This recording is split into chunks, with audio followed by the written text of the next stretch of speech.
Alright kids, in an effort to give people the opportunity to get to know me better, I'm going to start out the year by sharing some stuff about myself. But first, for those of you who don't know me personally, can you tell what my zodiac sign is just by watching my videos? Because friends and family always tell me, oh, you're a Cancer, right? Or, Jeff, you're such a Cancer. And better yet, you must be a Cancer. Something about being emotional and feelings. I don't think all of them know my birthday either. And I have no idea what any of this means. I used to take it as a sign of disrespect, but I hear it so often from so many people, especially black women, that they must be onto something. So I looked it up. Here's some traits and an overview, plus my rising sign and stuff and things. And since my birthday is in late June, this is how astrology describes my personality. Much like their celestial spirit animal, Cancers are shielded by hard external shells. At first, these crabs may be perceived as cold or distant. With time though, Cancers reveal their gentle nature, genuine compassion, and mystical capabilities. Just don't be surprised if it takes a while to get to know them. It's not wrong, not that it's 100% accurate, but that last part is why we're here. With that said, while reading up on astrology and zodiac signs doesn't exactly hold a mirror up to myself, a TV show and a particular character was the best reflection of what it means to be a Cancer. There's no extra layer. I don't think about what I'm rapping half the time. Look, I'm just trying to get paid. You feel me? Look, why you think I'm on this show? You're not getting paid for this. Hey, Erm, man. That was Alfred Miles, aka Paperboy, played by Brian Tyree Henry in Atlanta, a show created by Donald Glover, which just ended and had its series finale this past fall after 4 seasons on air. I would be remiss if I didn't mention that Brian Tyree Henry is an incredible actor. At one point in his career, I was like, man, this dude is in everything. He had roles in The Joker, The Eternals, and Spider-Man Into the Spider-Verse, just to name a few. This man has the chops to be the fictional voice for Cancers, those of us who are supposedly moody, self-aware homebodies. We'll see, because I didn't pick up on Al's sign, not that I would, until I saw this GQ interview. Alfred, I love him very much. I know him, you know him, we all got Alfreds. I used to try to try to figure out what his sign was. Cause I was like, is he a Cancer? Cause is he a Virgo? Yeah, I feel like he's a Cancer. Oh, no diss to Cancers, but y'all know how y'all are. Keep that in mind as I give this spoiler warning for anybody who hasn't seen Atlanta. Go and watch it. For Cancers being moody, let's go to season 2, episode 8 of Atlanta called Woods. It opens with Al sleeping on the couch while his mother is cleaning his kitchen. She says, quote, "You know good and well that I did not raise a son to be this lazy." We know from the pilot episode of the series that Alfred's mother has died because he tells Ern that the last time he saw him was at his mother's funeral. Before she fades, like a dream, Al seemed to have been aware of her, although he never responds to her. Awake now, he then gets a text from Ern, Donald Glover's character, who is Alfred's cousin and manager, saying, "Just checking in." This implies that it's the anniversary of his mother's death. Al neglects filling out paperwork owed to Ern and tells him that he doesn't have anything on his agenda for the day. Yet, a car horn honks from outside with a woman in the car waiting for him. Darius, played by Lakeith Stanfield, who is making homemade pasta, says he thought Al was, quote, allergic to girlfriends. Alfred gets in the car with the woman. Who she is and what she is to Al isn't already known. Her name is Sierra. She's apparently an ex-stripper who is Instagram famous, boo. She sells wigs. Al and Sierra spend part of the day together, walking around, shopping, and talking, although she's doing most of the talking. Al visibly doesn't want to be there or with her, made worse by what she's saying, but he tolerates her for a little while. She's given Al the game, quote, "That dope boy from the hood act won't last long," she says. She mentions that Ern should be getting Al free clothes. He admits, quote, "Ern don't know how to do all of that." Ern isn't a great manager to this point in the show, and tension has been building about whether Alfred should get rid of him. Cancers. Loyal. Sierra notes that Al needs to focus on Instagram more. She's right about everything, by the way, and I think Alfred knows that. But then she offers to attach her brand with his. Kind of a fake relationship for IG. It could be good for both of them. Al, though, isn't interested. He maintains that he wants to stay real. He tells her that only boring people need to do all of that and storms out, moody. But you can understand why. Seeing how Sierra drove him to wherever they were, Al takes a walk. Maybe he's walking home. He stops to get something to eat and ignores those who are still reaching out to him via phone call and text. He doesn't call anyone for a ride either. He talks to no one about his feelings. He encounters some teens that appear to be fans, but they would go on to try to rob him and even try to kill him. Al fights back. One of the kids steals his watch before he runs into the woods in order to get away from gunfire. What the woods represents here is to some degree up for interpretation. A rite of passage, a hero's journey, not seeing the forest from the trees. But even with that, is it in regard to his career, his loyalty to Earn and him being a bad manager, his persona or lack thereof, trying to stay real? And then of course, there's the death of his mother. In real life, Brian Tyree Henry's mother, Willow, died in a car accident in 2016 after the first season. Here's what he had to say about this episode and what the woods meant to him. There's a shot that Hero did that just like when he hands up over the woods and it just keeps going. And it just keeps going. All four sides of your television screen, it just keeps going and just keeps going. That's literally what grief feels like. That's literally what it feels like. You literally feel like somebody dropped you in this forest, in this land that you know so well. They dropped you. You don't know which way is in and which way is out. You don't know. Alfred encounters a man in the woods named Wiley who appears a bit unhinged and yet overly familiar, saying things like, quote, "Boy, you is just like your mama." At one point, he holds a box cutter to Alfred's throat and threatens, "Keep standing still. You're gone, boy.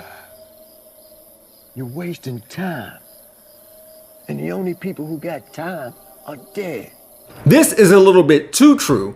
Alfred escapes from Wiley as the old man stands where he was, as he was, still holding the box cutter to Al's neck, as if he hadn't moved already. Is he a ghost or a figment of his imagination? Either way, afterward, Alfred finds his way and appears on the other side, a changed man. Can't call him lazy now, he's going to make a decision. A fan of his approaches him in a 7-Eleven, and Alfred asks him if he wants to take a picture, knowing it's going to go on the gram, and Alfred smiles, showing the blood in his mouth. So, he has a persona, and he's being real. Wow. I want to pause and say that to this point, Al was still performing at clubs while selling drugs. Quote, "When you're in the trap, there's really no way for you to get out. As a result, Alfred needs to do whatever he can do to survive, whether that means starting a rap career or selling drugs. He finds success with the former, so Alfred finds himself thrust into the limelight, even though he never necessarily wanted that for himself. All he's really wanted is stability. Furthermore, if you've wondered why I don't refer to the King of Cancers as Paperboy, quote, so it makes sense that Henry would only view his character as Alfred. Paperboy is merely one of many side hustles. It's just proven to be the most lucrative thus far." Next up is self-awareness. New Jazz is episode 8 of season 3. In Amsterdam, Alfred and Darius go to buy some Nepalese space cakes to stimulate their minds. Earn stays back but gives the boys spa packages. On their way, they spot a tourist in a goofy hat who seems to be struggling in an alley.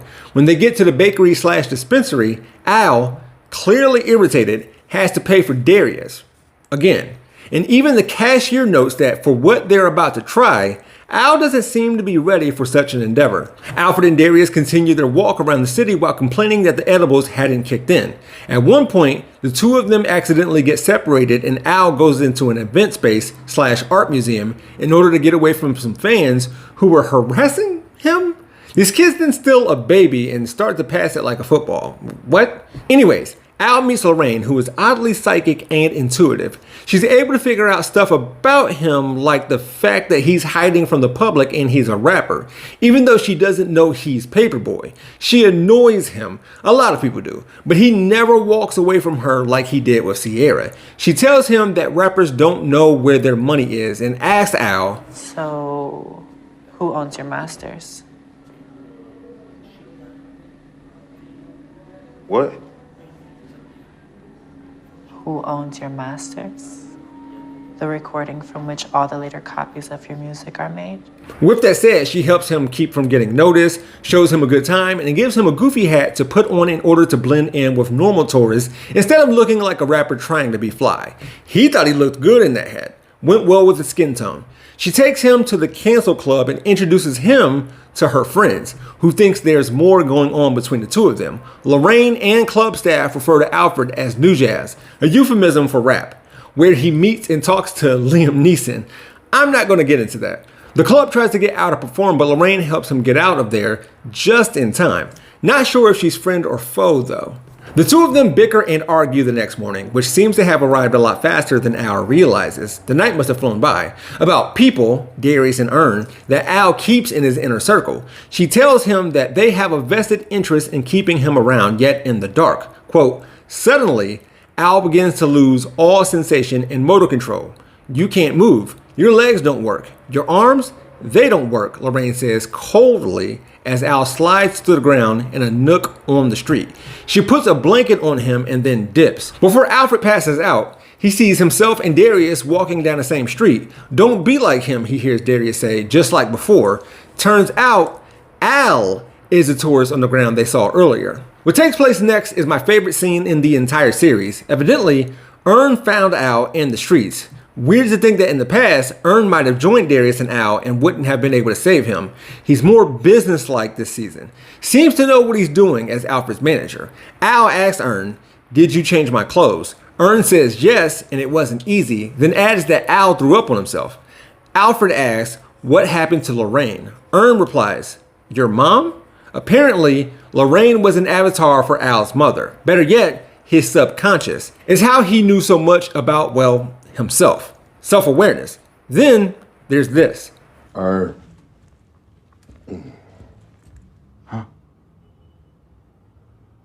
Who owns my masters? Huh?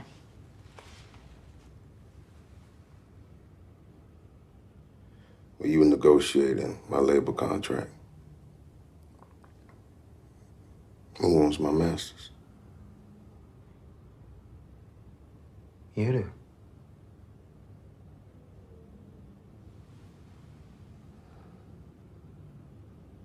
Thanks. The delayed responses from Donald Glover to Al's questions gives the audience pause to think that Ern messed up as Alfred's manager yet again when it came to getting his masters. He hasn't been that great of a manager or learned from his mistakes maybe. Perhaps Al was right to question his finances under Ern's care. When in actuality, Ern was probably just confused about Al's line of questioning. But Al can trust Ern. I was so happy for Al and Ern. Good for them. Me being a Cancer with my emotions. Before I continue, here's an excerpt from an article I read about rooting for Alfred. As I watch him, I realize he portrays a behavioral pattern that soothes me and is actually very familiar to me. Paperboy is an antisocial extrovert. Paperboy gets in his own way because he stays stuck in his comfort zones. When out of his comfort, he often becomes very passive-aggressive and doesn't speak his mind until he is beyond the point of decent reasoning. Still, I root for him because he is also very compassionate. He sticks to his morals and values, is a man of his word, and tries to be as fair as possible. Can he go out and have a blast with his boys? Sure.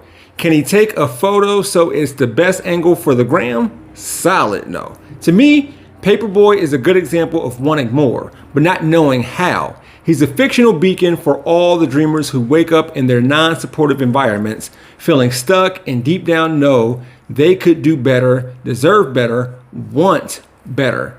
Paperboy doesn't rock with vulnerability.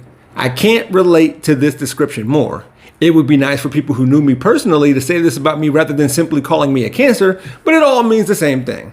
I refuse to say, like this video and subscribe to my YouTube channel because I don't think it's real. I can't stand social media, but I know I need it, so I just post whatever from time to time. I have the gifts and abilities to get where I want to go, but I don't do networking and I can't market myself. How do I take the next step as a political commentator or satirist, really? I'd rather make dope videos and chill with my family. I should take my talents out in the public more often. Even saying all of this makes me feel uncomfortable. Which leads me to Cancers being homebodies. A few more scenes, this time from the penultimate episode of Atlanta, Season 4, Episode 9, called Andrew Wyeth, Alfred's World. Alfred takes the advice from Soulja Boy in the Crank That Killer episode. He buys himself a safe farm. Like a good safe farm is there. Al sees an old abandoned tractor on his property that he takes time to fix up and work on. The pure joy he displays when it starts up and he takes his first ride is everything. But because it's Al, it's short-lived and he hurts himself. The tractor falls on him and he gets knocked out in the middle of nowhere. He wakes up with a broken foot that was stuck in the tractor wheel. He's a long way from his farm home. He struggles to get back, and when he finally gets there, I forgot to mention that he has an issue with a wild hog on the farm. A boar, I guess, who broke in his greenhouse where he was growing cannabis. Al had been planning on and trying to kill the pig. Then, when Al is down on the back porch after scratching and clawing to get himself home with a broken foot, the boar attacks him. He beats it down with a cast iron skillet that he bought from Amazon, even though he told a local store shop owner that he wouldn't. After all this, including making bacon out of the boar before throwing the hog in the trash, Al doesn't say anything to Ern or anybody else about his ordeal. He doesn't talk about his feelings or explain the harrowing event he just went through. He just chills in the home he created just for himself, just to get away. And that's it. A look into cancers being moody, self-aware, and homebodies. Positive traits, by the way. Too many people try to put cancers down as if being emotionally intelligent is a bad thing. Nah, look at Paperboy. I'm gonna miss watching him grow and seeing his character development. My feelings again. And if it feels like this video was simply a recap of Atlanta, well, good. I love that show. I still don't know much about zodiac signs and astrology overall. I know mines though, and by extension, I know myself a little better, I guess. Feel free to let me know if I missed any details from Atlanta or if you noticed Easter eggs that give us more info about Alfred. For example, the club episode from the first season had me wondering if Al was celebrating his birthday that night, but I can't tell what time of year it was. As for those of you who still feel like you don't know me and Atlanta or zodiac signs didn't help, well, my Enneagram is an 8 with a little bit of a 2. I'm an omnivert, meaning I'm an extrovert in some situations and an introvert in others. Also, my wife and kids tell me that I'm a Ravenclaw. I disagree, even though I don't know what that means either. But I'm told only a Ravenclaw would do that. But like Alfred, Paperboy, Miles, we gonna be all right.